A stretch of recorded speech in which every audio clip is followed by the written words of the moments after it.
This is the Detroit Sports Podcast Network.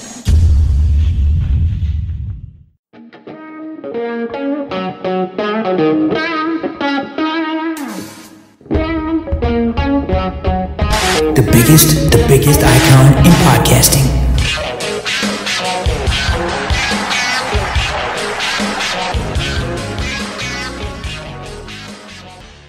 Welcome in, everybody, to this week's edition of the DocNJock Wrestling Podcast. I am the Doc, John Macaroon. The Jock is away, sailing away, having a good time, still on vacation. So I called in the next best thing, a guy that I disagree with vehemently on a lot of different wrestling topics. So it'll be a fun opportunity this week to check in with my guy, Kenneth. Everything is going well. We disagree on most topics, I think, wrestling related, and have for about the last 40 some years of our lives. It's good. It makes for interesting debates, and that's what wrestling is about. It's about starting a group chat, talking nonsense, looking at storylines from a lot of different angles. But boy, I'm happy in that at least in the world of wrestling, some big news is starting to be made across a lot of different companies, and it makes for, I think, some good debates. And it's good because if everybody had the same opinion about everything, it'd be quite boring. It's been a great time to be a wrestling fan the last 5-6 years. And every time I think, man, we are in one of the greatest eras of wrestling, I feel like it just gets a little bit better and a little bit better. And as long as Vince doesn't sell to the Saudis, I think we might be all right. It's going to be good. Well, let's start with this. Big news made for supporters here in Detroit. WWE announced that after 30 years, they're bringing back SummerSlam is returning back to Detroit. The last time a big event of that nature, SummerSlam, was 1993. Ford Field also hosted WrestleMania 23. I was in attendance, and it was We great. were in attendance, my brother. We were in attendance. Absolutely. We were there. And now WWE has decided that, yes, Ford Field has the opportunity to host SummerSlam, the marquee event of the summer. Everybody's excited in Detroit. All wrestling fans, this podcast, you, me, we're all excited about it. I think it's well-deserved for Detroit. I think when you watch wrestling shows, those that take place in Detroit always tend to have great crowds. Detroit has always been a big marketing, has been a big sports town. I'm hype. I've gone to 2 of the big 4. So we do SummerSlam. I just got to knock Rumble off the list and we're good. I'm hype. I'm excited. It's big news. I love the support that the WWE has always given for Detroit. I think it's going to be an amazing show. And I'm ready. I'm excited. I am too. And hopefully you probably are going to have one of the marquee main events, maybe featuring Roman Reigns, maybe featuring Cody Rhodes, maybe continuing with the Bloodline. There are a lot of great performers that we get a chance to see. Brock Lesnar probably. You're going to see that top-end women are going to be there, and maybe a debut, surprises. SummerSlam always tends to bring out great memories, and I do think that WWE has a wonderful relationship with Detroit, and they're going to want to create great memories. It's going to probably surpass 65,000 people in attendance, and everybody's talking about it. It's going to be hype. What do you want to see? What would be the main event if you could book it? What do you want to see? Do you want to see Cody Roman a rematch? I think that's what I want to see. I want to see the continuation of that story. Maybe even, outside the box, maybe even Cody Rhodes versus Sami Zayn if the opportunity presents itself. But I do think that the main event at SummerSlam is going to be off the chains. It's the biggest party of the summer. I think, Cody's going to have the belt. I think we're all pretty much, of the understanding that Cody's probably going to dethrone Roman at Mania. So I think all signs are leading to that. I think unless something crazy happens, that's kind of where we're leading to. I think SummerSlam's. So if Cody is the one if that's where we're aiming at, Cody dethrones Roman at Mania, I think SummerSlam's got to be the defining moment for that. So I would look for maybe something to legitimize, to really legitimize that title run. So maybe, I hate to say it. I know people are going to cringe, but I would maybe kind of want You're gonna hate me. I'm gonna say it. Everybody's gonna hate me. Brock Cody. Oh, wow. Get Brock in there. Let Cody put him on his back and give it a little legitimacy. You know what I mean? Like, I think that would help a Cody run to have somebody like Brock, or maybe if you could get Cena in there, somebody, I hate to bring in a part-timer for something like that, but it is a big four pay-per-view. So it's kind of inevitable in that regard. Or even somebody like a Stone Cold, or something along those lines. If you could bring in somebody for something like that, not that there's not somebody great on the roster like a Roman Reigns or a Seth Rollins or a Drew McIntyre or a Bobby Lashley that could fill that position, but I think somebody strong, somebody that's got some real long time legitimacy to them, they could really help solidify this reign for Cody Rhodes. I don't know that it's going to be anything half or a quarter of a long as Roman's reign is going to be, but something that's going to give Cody's reign a good, strong legitimacy. Whether he loses it within the next 6 to 8 months, that remains to be seen. But I think the SummerSlam match is going to have to be the one that really coronates Cody as the guy in WWE and really gives him that strong thing. It's something that they failed to do with a guy like Big E,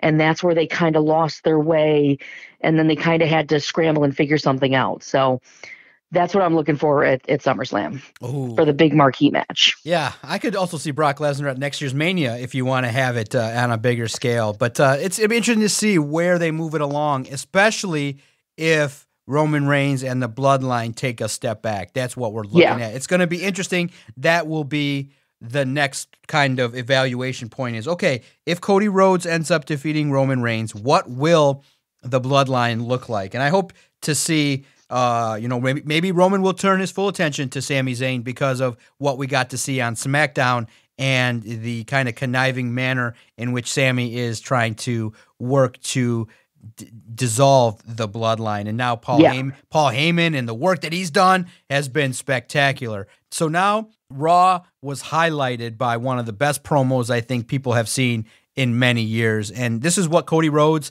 and a valet with the caliber of Paul Heyman can bring to the table when you saw what they were able to do. And by all accounts, those two got together. They worked out how they were going to present this, because that was the biggest question, was how are you going to build the intrigue between Cody Rhodes and Roman Reigns? Because there really hasn't been all that much of history. There has been some few matches in the days when, the Rhodes brothers defeated the Shield and all that kind of stuff. But now, as a singles competitor, what are you going to do to build the intrigue? And boy, did they set it off, where Cody Rhodes and Paul Heyman share the microphone and they go back and forth, and Paul Heyman lit it off. It was beautifully done, beautifully timed, executed, well scripted, and Cody Rhodes is now faced with hearing from Paul Heyman, look, you were the apple of your dad's eye. He loves you. But Roman Reigns, who he trained personally, is the guy that your dad would have always wanted to be his son. And it was beautiful because it brings the NXT tie. It brings the maybe truth to the fact that maybe, Cody has issues with his dad and how he was treated in regards to coming up. So it was so great to see. I thought it was absolutely perfect. I couldn't have thought of something better to jump it off. And then Cody's reaction, in my mind, was perfect, where he's like, okay, you want to say that? Now I just wanted to win a title. I just wanted to do something my dad didn't do. Now I'm going to take a little bit of extra joy in winning and taking the title. And I think it's just beautiful in a way that makes you want Cody to win that much more. I thought it was great. Yeah, I mean, listen, if you're going to try and build up, it's a tough spot to be in, because you got to work the Sami angle and you got to work the Cody angle. But what do you do with that? Oh, that's right. We have Paul Heyman. Okay. So you just send Paul out there. That's why you got Paul on the books. That's why you got Cody on the books for promos like that. Like, man, what an amazing, just emotional promo. Two of the best guys on the mic in the business. Like, absolutely, just incredible work, emotional and raw, and it personal and so much truth to it. And, from what I was reading today, a lot of that was not scripted, and they, it was all truthful. The stuff about, Paul hiring, Cody, Paul hiring Dusty and them not having a lot of money in the bank and him doing them a favor and things along those lines. And that was all truthful. That was from the heart. That was real, So that adds a lot to it. And, we talked right after Rumble, you, Adam, and I about, what do we do here? Like, how do you get out of this kind of Sami hole and not ruin Cody's momentum? And I said, you don't have Roman talk about it at all. And that's kind of what they've done. That's the playbook that they've gone here. Roman's like, I want to talk about Cody, but I'm not gonna. I'm going to focus on Sami. Well, that's what they did. And they just had Paul Heyman do all the talking about Cody. And it's working out beautifully because Cody's not getting lost in the shuffle and Sami's not getting lost in the shuffle. WWE is in this really amazing phase where they are handling things so very well. 3-4 years ago, one of these guys would have been completely buried, and it would have been such an absolute shame. And right now, they're both stars, and everybody's freaking the geek out like, what's going to happen? Is Cody going to get buried? Is Sami going to get buried? Neither guy's getting buried. It's just, unfortunately, one of them is not going to be in the main event of Mania. Unfortunately, it's going to be Sami. But, they're both going to be stars, and they're both going to shine, and it's going to be amazing. And that promo was absolute money. Chef's kiss. Beautiful. One of the best promos of the year, and we're freaking in February, man. Okay. Absolutely amazing. So, obviously, we've watched WWE for many years. Do you? Because you have to acknowledge it, and maybe they're waiting to see, maybe they continue the story on next week's SmackDown, but following Elimination Chamber, and I don't know what the factors are or if it's even in the works, but obviously we've seen a lot of triple threat matches at WrestleMania. Do you, under any circumstance, because for me it would be kind of a letdown, but you could also, ramp up and elevate the person that's going to eventually win the title, which is Cody Rhodes. If I know that Cody Rhodes is going to walk out of WrestleMania victorious, do you care if the main event features 3 entrances, Roman Reigns, Cody Rhodes, and Sami Zayn? Has he done enough to warrant coming in the main event of WrestleMania? Because I think when you have that many people, I'm not so certain that you're going to have as many detractors as you are people that are going to love it, especially coming out of the Elimination Chamber where probably 99% that Sami's not going to win it.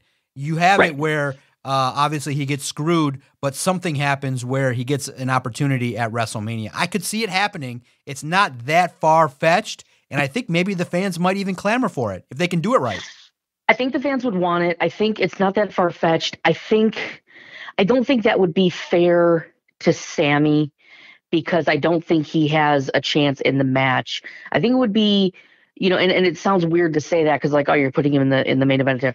The devil's in the details, man. The devil's in the details. And I've been pounding this in our group chat, and go back and watch it, man. Ever since he changed his mind, the devil is in the details. The storyline is not Sami versus Roman. The storyline is now Jay and Sami versus the Bloodline. The pivot happens, and now Sami and Jay are an item together. So once that happens, Sami's out of the main event picture, and I think people are happy with that because once Sami and Jay unite as a duo, nobody's really going to mind so much.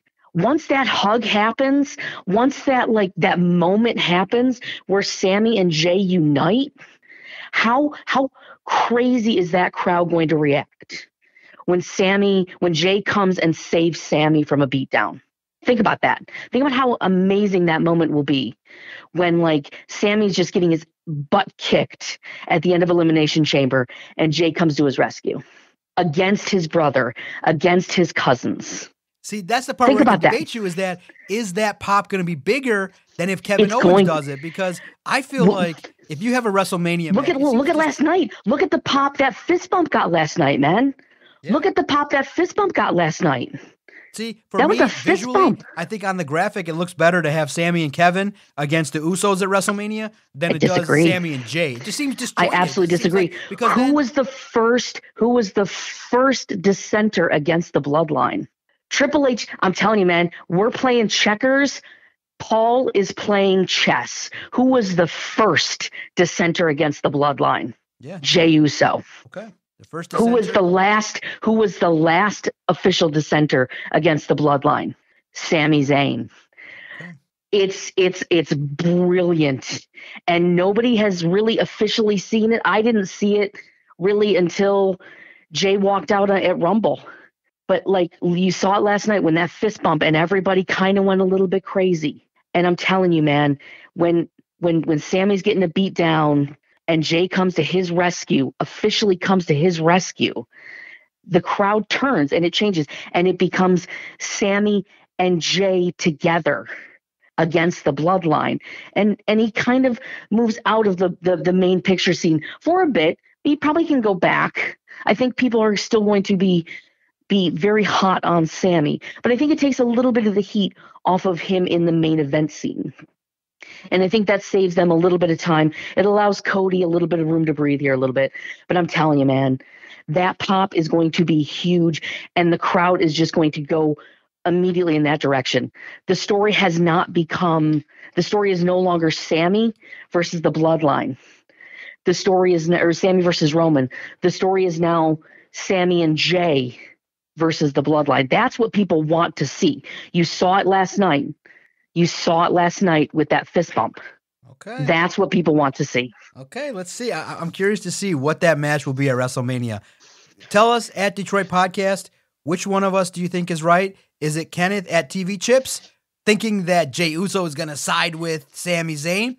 Or do you see the kind of linear approach where you have Kevin Owens return at Elimination Chamber, save his boy, and you have the beautiful graphic where it's Kevin Owens and Sami Zayn, who probably end up, if it is them, taking down the titles and maybe starting the dissension of Jey Uso, or maybe even at that point, based on what you saw on SmackDown, maybe Jey Uso not getting the choice. Maybe in this scenario, it's the bloodline that reacts first, and you have, after a tough match, a great WrestleMania match, you have the bloodline beat down Jey Uso and throw him out. So we'll see how it progresses, but it's a lot of different ways this can progress in regards to the bloodline storyline.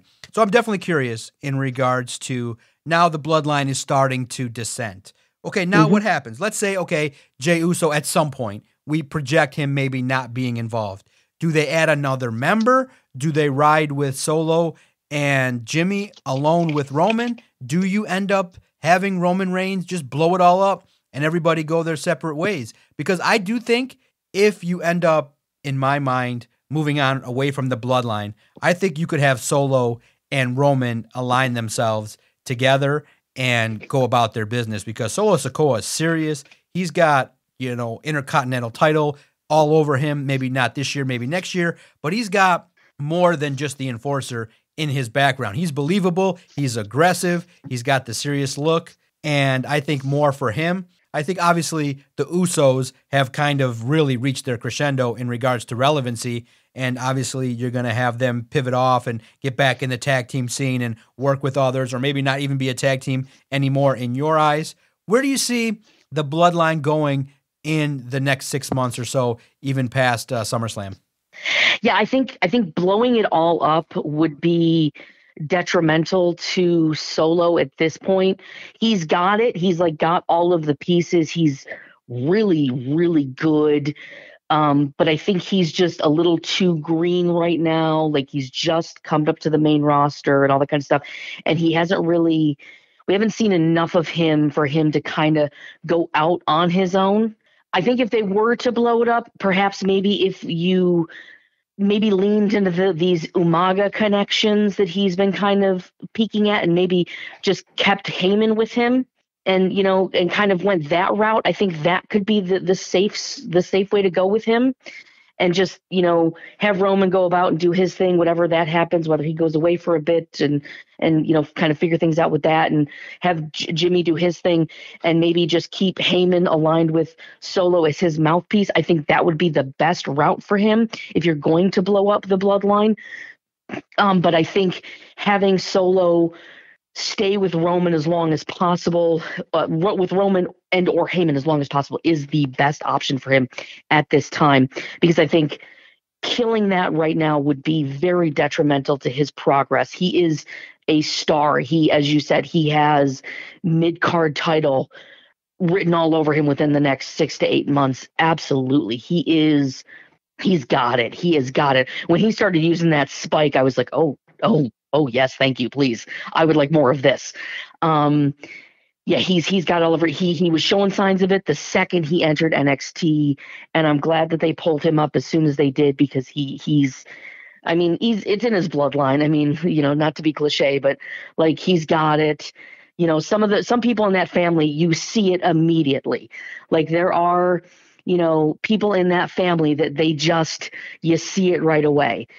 Jacob Fatu over in MLW is one of those as well, that like, he's got it. Like, I wish AEW or WWE or New Japan could get their mitts on him and bring him up, because he has everything, and Solo is another one that has that. They have this just naturalness to them. So, like, I think he's got it. I think he has it, but I think blowing up the bloodline for him would be a bad idea, unless, like I said, you were able to pivot that in a way, or align him in some way with someone where he could be of some kind of a service.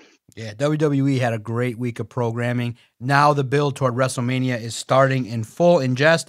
Triple H and the writers and the producers, they're doing a lot of good things to elevate feuds, and it's in a way where you're invested, and that's what we've all clamored for so long. And like you've said, with the Bloodline, it's among the best stories probably ever told in WWE. Now Cody Rhodes is in the mix. He's getting a good story. Now the elevation steadily of a lot of the mid-card guys. Gunther is now on track. Triple H has just done wonderful. And now, in turn, as a result, AEW has stepped up their game in the ring. And it was highlighted by what we saw on Dynamite. A couple topics we got to hit on this week's podcast. You started Dynamite with, I thought, one of the great matches that has the potential to be a generational feud. Takeshita and MJF had a great match. Bro, when you see two professionals in the ring, and I joke with you all the time about botches and the way in which these workers are handling their business, the way in which those dudes got in the ring to kick off a show and then to have the match go smooth, Takeshita belongs, and boy, what a find, what a steal. That is a performer that when he's on that screen, you want to see him. I wanted to see him whip MJF's ass throughout the whole match, but the counter moves, the high spots, the psychology was spectacular. And then the promo that MJF cut was really, in the end, Ric Flair-esque. He's taken his game to the zenith. I know at times it dips off, but when he has a performance like that, and he goes in and basically tells a story of, I got in a car wreck, and instead of trying to save the young lady who was classy and giving him services, instead of saving her, I just moved her into my seat so I didn't get in trouble.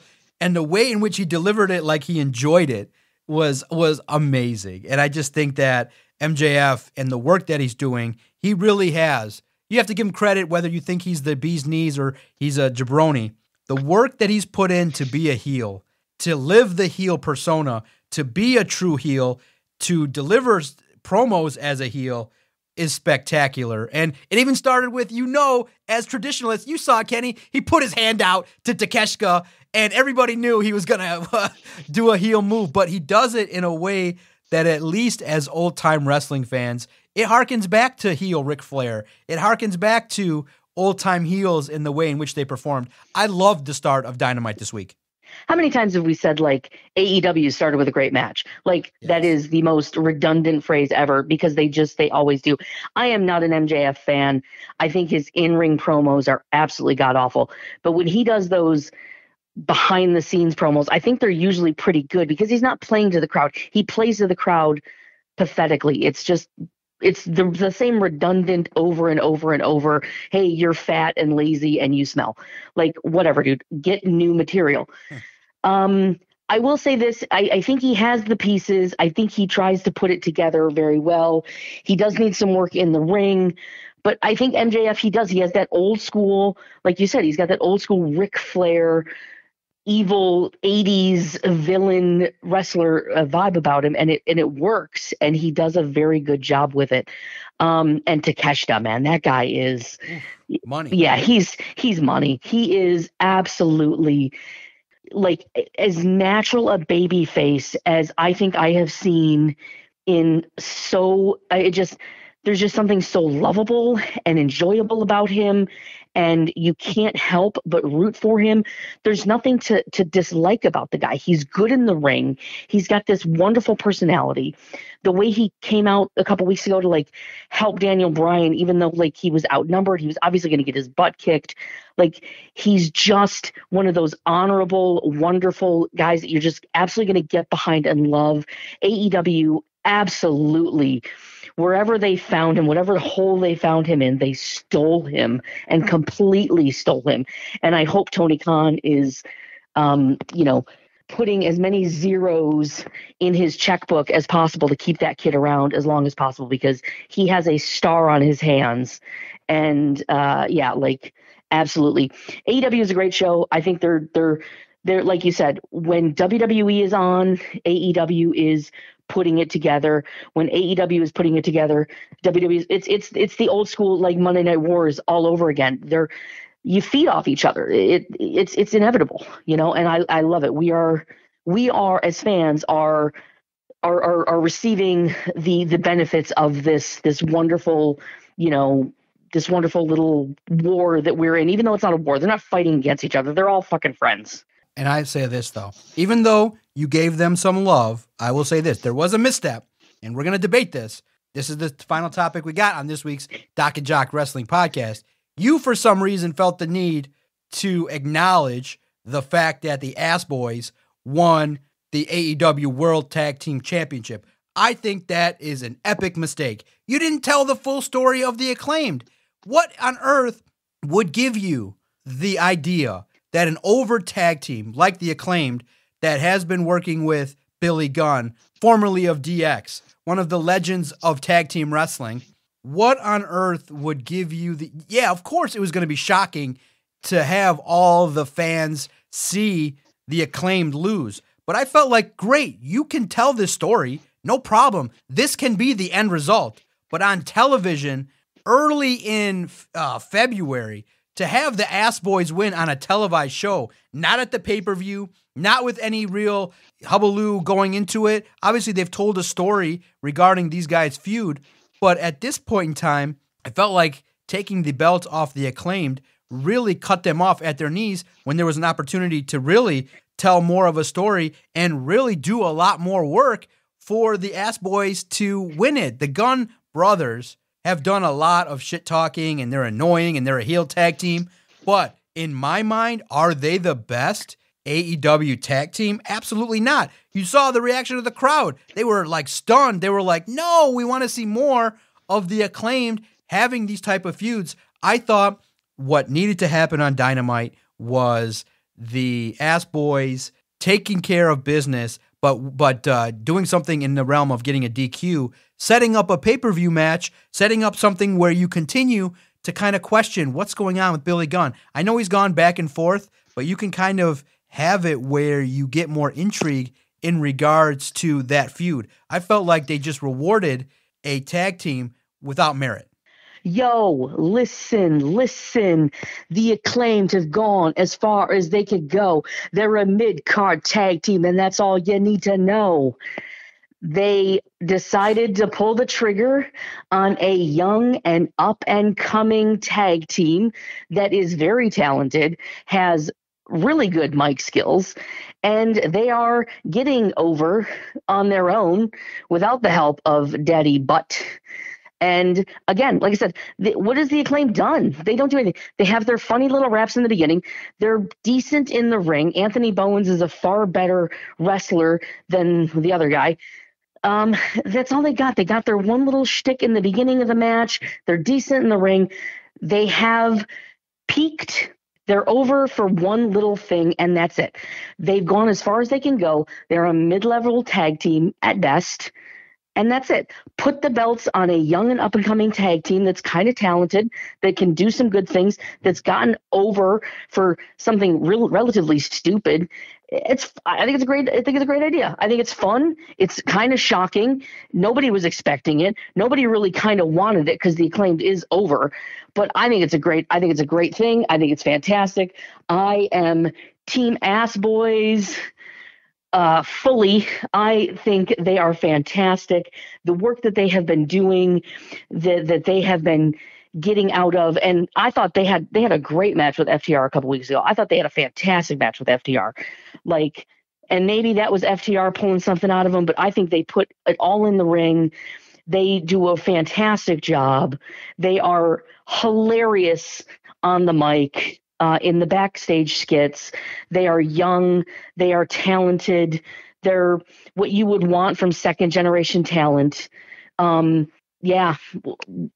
is what you want from your, if this is where you're going with your AEW tag team, you're going with younger teams over the more established stars.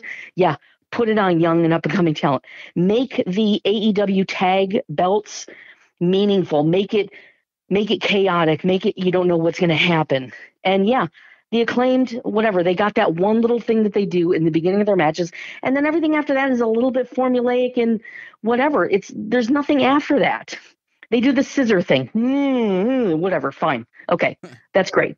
But that's it. That's all they have. They've got one little immature sex joke and that's it. Okay. Outside of that, they have nothing. Okay, the Ass Boys, they've got it in the ring. They're fun. They're funny. They cut a good promo. And that's the end of it, I think. The better team won. The team that can be more over in the long run won. The team that is more than one note. The team that has more possibilities won. And going forward, we have more options. Now, I do think that the Acclaimed will probably win the belts back. But in the long run, this is going to benefit the Guns far more than it's going to benefit the Acclaimed. So the better team won. Ass Boys for life. Yeah, see, this is where we disagree in that this is how you develop a tag team. You need to have the Acclaimed win some of these feuds. You need to have them. The Acclaimed have had time and they've done nothing. They've been stagnant. None of their feuds have been, they've been just whatever. But isn't that incumbent upon the company to make it better? I feel like you're right. I feel like it's coming on them in the ring. Nothing. They've done nothing in the ring. They've done nothing on the mic. They have their one little thing in the middle of at the beginning of their things. And then can you tell me anything that they've done in the ring that has been anything impressive? Well, except for their scissor me's that they did with FTR. I thought that the work that they've done in regards to building themselves with Billy Gunn has been something to establish. Yeah, but I think anybody can build themselves. Anybody can build themselves with Billy Gunn. Okay, Billy Gunn is a fantastic star. All right, he made everybody like Road Dogg. Okay, come on. Yeah. So what I'm saying is, yes, I do think that the Guns. Whereas the Guns, they split off from Billy Gunn, and they then got themselves over naturally without Billy Gunn's help. See, naturally, I think that the Guns should have won it, but at a bigger stage. I feel like winning it at this point kind of doesn't mean anything. It thinks that. But I think it gives Dynamite stakes. I think you need these random title changes on Dynamite to give Dynamite more stakes. Then if title changes only happen at big shows or your big winter is coming events and things like that, then these random Dynamites, these random Raws, these random SmackDowns, they don't have any stakes. Nobody's going to tune into these shows if title changes don't randomly happen. It's the same thing with house shows. Nobody wants to go to house shows. Nobody wants to go to your random Friday SmackDowns because there's no stakes to it. If it's got a big match and you maybe want to see it, then maybe you might go. But in the dead of winter, who's going to want to trek out to Buffalo, you know what I mean, on a February, and that's not where they were, but I'm just saying as an example, who's going to want to go there to see a random Dynamite, you know what I mean? So you have to do these things from time to time to give these random Wednesday nights some stakes. Does it make sense in storyline? We have to wait and see. The story's not over, okay? That story's not over.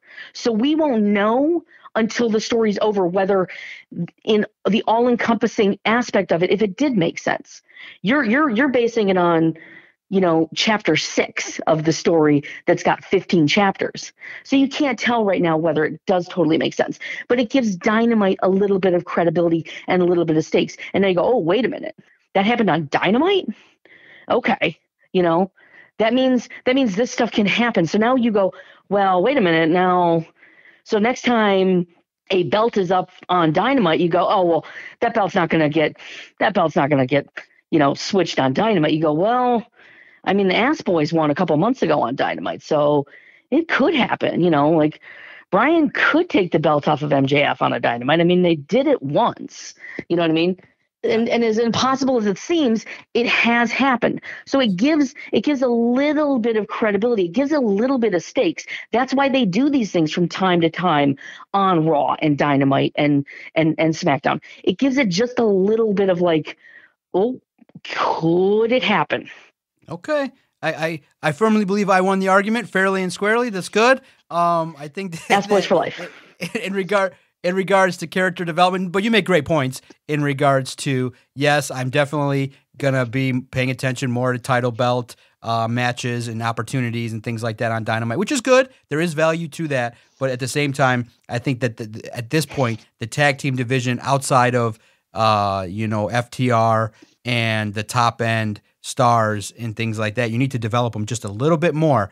And I think that the Acclaimed was still working. And maybe they will get the titles back. Maybe the work with Billy Gunn will continue to evolve. But I think that when you look at it, you do need more from the Acclaimed. And I think that's where we can agree and have some common ground. You need more from. They've gone as far as they can. They've gone as far as they can go. Oh, I totally disagree. No, there's more. There's more there. There's going to be an in-ring involvement, more emotional investment. When you have teams that are over, there's more you can do. But you're right. The thing that they've not done enough work to get it where the in-ring product. Because remember, the total package, what gets you to be the Hart Foundation, is to be able to be good in the ring and out of the ring. It's a good start. It's a good cheap way to get more TV time, to be great on the mic and to have a gimmicky saying and something that kids can do and create and bring to the audience. But when you need to take it to the next step, you got to do it in the ring. And now let's see. I'm curious to see. I think you're wrong. I think you'll be proven wrong. The Acclaimed are just getting started, and they're going to evolve in the ring over the next few years. And that's the hope with AEW in their mid-card, is that once they're given the ball, that they take it and take advantage of it so that you can get to the level of a Takeshita, get to the level of a Bryan Danielson. With any mid-card, you want that, yeah. Our time is up, unfortunately. We got to do this a little bit more often, in that you have a lot of great takes and a lot of passionate knowledge about the world of wrestling. Make sure you follow Kenneth on Twitter at TV Chips, and you can read his takes as he drops bombs in the world of professional sports and professional wrestling. If you've agreed or disagreed, if you want to dunk on Kenny and let him know that his takes are really whack, make sure you follow us on Twitter at Detroit Podcast and anywhere that you listen to your favorite audio content. Just type in Detroit Sports Podcast and our content will find you. Just push down that subscribe button and make sure you find our content as we break down the world of professional wrestling and all of Detroit sports.